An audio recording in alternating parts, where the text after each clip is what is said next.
Hello, welcome to Designs for the Edge with Microchip Technology. Designs for the Edge is our ongoing live stream series in which we talk about fast-growing markets and the technologies that are enabling them. I'm your host, Eric Glatfelter. We are live streaming today on several platforms. Feel free to ask questions and also like and share the podcast, the broadcast. So our topic today is data centers and data center technology. Joining me in the studio is Kyle Gady. Kyle, welcome to the program. Yeah, thanks, Eric. Hi, I'm Kyle. I do lead a couple of things here at Microchip, our market segment teams as well as our reference design teams, and I've been particularly focused on data center for the better part of my career. Great. Well, we're glad you're here. So data centers have been around for a long time. What's going on in the market today and in the near future? Yeah. So really today, data centers are all about AI ML. Okay. So with the release of ChatGPT into the market, there's been really an accelerated investment built around accelerated servers to train those models that are used for the large language models, but also to generate content as users are prompting the tools. Sure. So those big applications require lots and lots of investment. Yep. In infrastructure.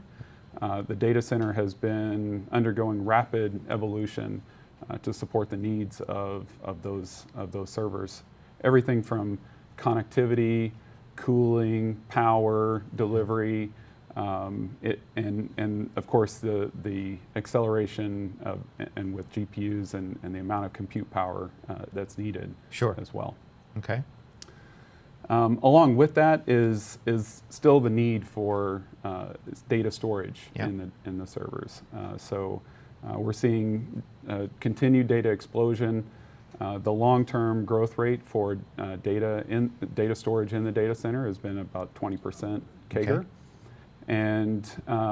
And of course, we all need places to store our videos and Right. YouTube and Right. your cat photos, things Yep. like that. Right? So we expect that to continue for a long time. Okay. In addition, the square footage that's needed to house all this equipment continues to expand, and so we're seeing data center development in new areas. A lot of times those things are now being co-located to power sources. Yeah. So that they can get the best efficiency. So we talk about the cloud, but it's really a building, right? Right, exactly, yeah. Physically, you there's have really to put all physical that equipment space that these somewhere, servers right? go in, okay. Right. And because the power needs are growing so rapidly, they're looking for sources that are close to the generating equipment as well. Sure. Trying to make them more sustainable. Okay. In terms of connectivity requirements, bandwidth is ever increasing. So we have to get that data to and from the end users, and through the data center more and more rapidly. Mm-hmm. Keeping those accelerated server, that big investment that people are making in the compute power and in the endpoint data storage, keeping those fed with plenty of bandwidth so that the users have the best experience possible. Mm-hmm. And then over time, we've seen that hard drives are being replaced by solid state drives to get the best performance. And hard drives are still being used within the data center. The capacity of the hard drive is still very much larger than typical SSDs, but the gap has been closing over time. Right. Okay. And of course, the pace of innovation has just been phenomenal, especially again with the release of the AI server. Data centers are looking for ways to build things more rapidly, get better innovation, have the needs met for the end user. And one of the big things that's happened is over the last few years has been the Open Compute Foundation and project. So just the ability for the industry to collaborate and provide that innovation to the users. Right. Wow. A lot going on there. So let me follow up on two of the things that you talked about. So the first would be on storage. So you mentioned that the hard disk drives, the capacity is still higher, but the gap is closing. I assume there's some trade-offs there. I'm thinking that the solid-state drive would probably be lower power and better reliability. And there's when you're designing those systems, you got to take all those factors into consideration. Yeah, for sure. Typically with solid-state drives,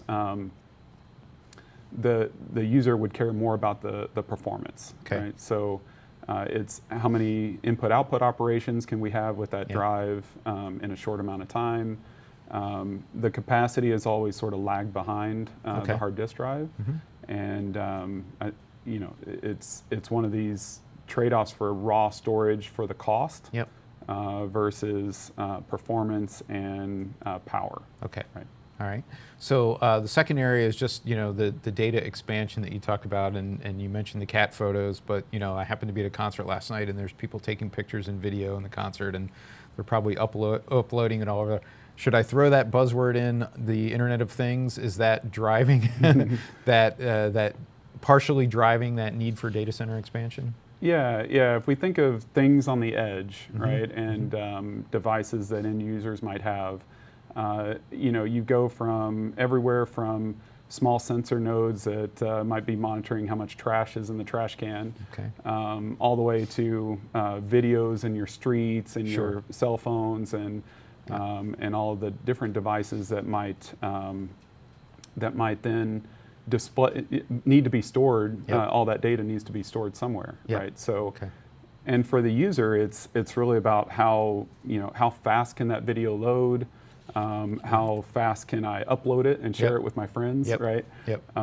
But if you think about also things like security cameras that might need lots of data storage for a long period of time, and needs to be secured. Right? So absolutely. So getting that data in from the end user in through the towers and into local servers. So we talk about things like edge data center and the fact that data centers need to be kind of co-located now with the towers. And then, of course, that goes backhaul over to standard cloud servers in many locations throughout the world. Sometimes localized to a geo, but often in other locations as well. Okay. And then again, these applications that require the acceleration, those today are done mainly in big server farms. Okay. Right? So. All right. So with all those dynamics going on in the market, what are the common design challenges that are affecting the system level for somebody working on these systems today? Yeah. So definitely, the expansion of memory, right? So whether we think about storage devices or RAM memory, all that needs to be connected to a centralized processor. And there's limitations to the amount of memory that you can put onto a central processor directly, right? So we've developed some technology there that can help expand the memory that's available with some of our CXL memory technology, and also inside the drives themselves with the technology that we have inside the endpoints. Getting those things connected together, getting them talking, and making sure that the data is correct as it flows through the system is a big challenge. Okay. For sure. Okay. And then I mentioned things like power delivery. So getting efficient data transfer from the source into the end servers is super important. Doing that at the most efficient way possible is something that we obviously have invested in and help with. And then some of the other things like management and configuration, especially when you have things like modular servers, becomes very challenging to not only to get those things connected and identify what's there, but also do it in a secure way. Okay. So that leads to the next question: how important is security here? I mean, it's everywhere, right? It's obviously very important. Yeah, especially for cloud data centers, because we're putting our trust in these third-party providers to be able to manage the data and make sure that it's secure. And so, having things that start from the bottom up, things like the very root layer, making sure that all the firmware is secured in the server, all the way up to the OS load and user authentication, data encryption. All of those things are areas that we invest in. Okay. I guess the last question about maybe design challenge is how about synchronization across, within a data center and from data center to data center? Yeah, for sure. So, data integrity within the server is super important. And so when you have timing products that are designed to go together with our data path solutions, like our PCIe switches, we have timing products that go with that to help make sure that it's all synchronized so that you don't have bit errors within the server.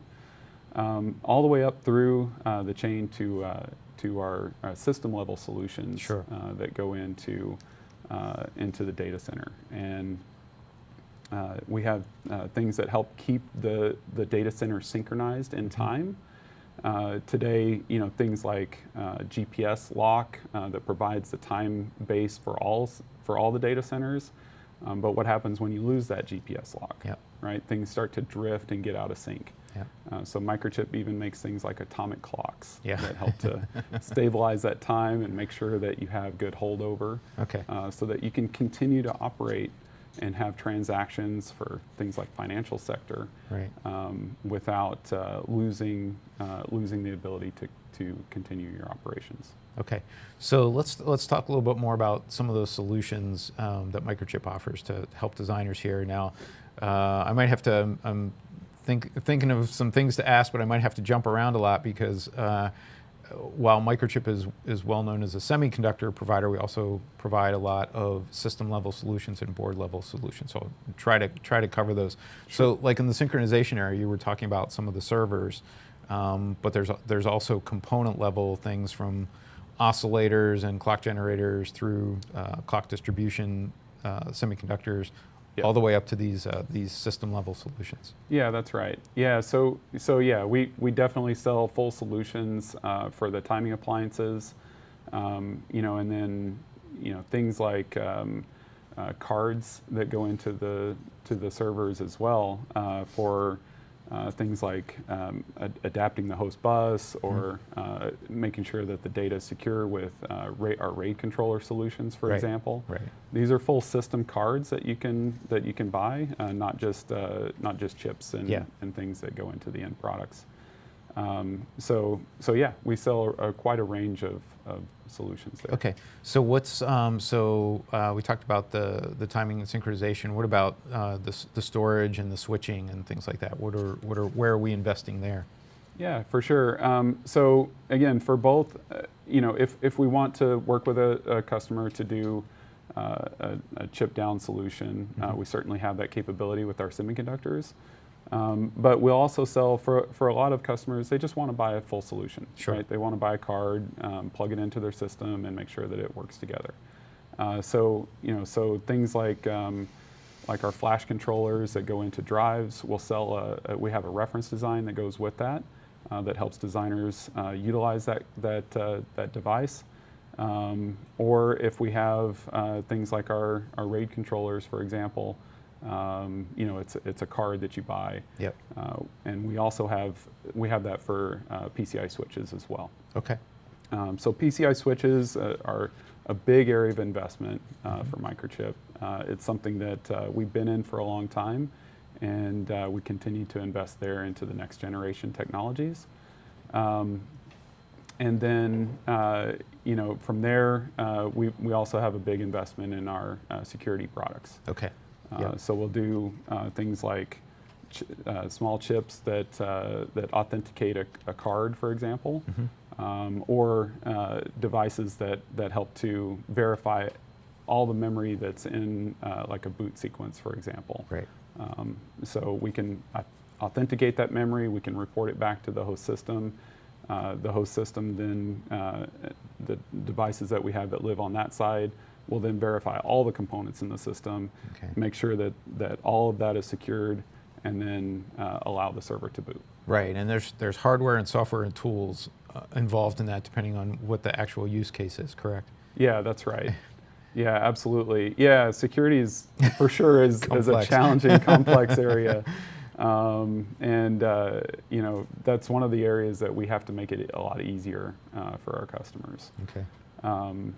You know, and then, you know, things like management controllers, you know, that's another area where with microcontrollers and FPGAs, Yep. You know, things that that help to bring the system together, Right. and then, you know, report things on a control plane technology where you're sensing things like fans and power usage and reporting that back to management controllers as well. Right, so I did want to ask more about that because, you know, obviously we're well known for the microcontrollers and FPGAs. Where do those really fit into the data center? So you're saying it's more in the management level? Yeah, that's right. Yeah, primarily things like making it easy to configure and manage the server. We have a long history of that within the data center. Okay. And, you know, of course, the customizations that are needed, depending on the use case of the application, that's where programmable devices really shine. Okay. Okay, and I know we talked a little bit about some of the networking. Is there anything we didn't cover as far as far as the for sure, within the space of networking or wired or wireless? Yeah, for sure. So yeah, there's so many different areas, right? A lot of protocols. Yeah, yeah. So for sure, Ethernet retimers are an area that is used within the racks to communicate between servers, and then we also do data center interconnect. Right. So we can go, you know, through the optical networks out to the rest of the world. So our switches and PHYs in that area are heavily used within data center. Okay. So again, a lot going on. Lots of design challenges, lots of technologies, hardware, software tools. What does Microchip do to help customers, you know, just move down the design process a little easier? Yeah, for sure. Reference designs are an area that we've invested in heavily as well. Okay. And you know, those tools that people have to get up and running quickly, to configure all these devices. There's a lot of knobs to turn within you know, many of our connectivity solutions, for example. And so we have a software tool called ChipLink. Okay. And that tool helps not only with configuration, but also with debug and during development. We really want to help speed that design along as quickly as possible. Okay.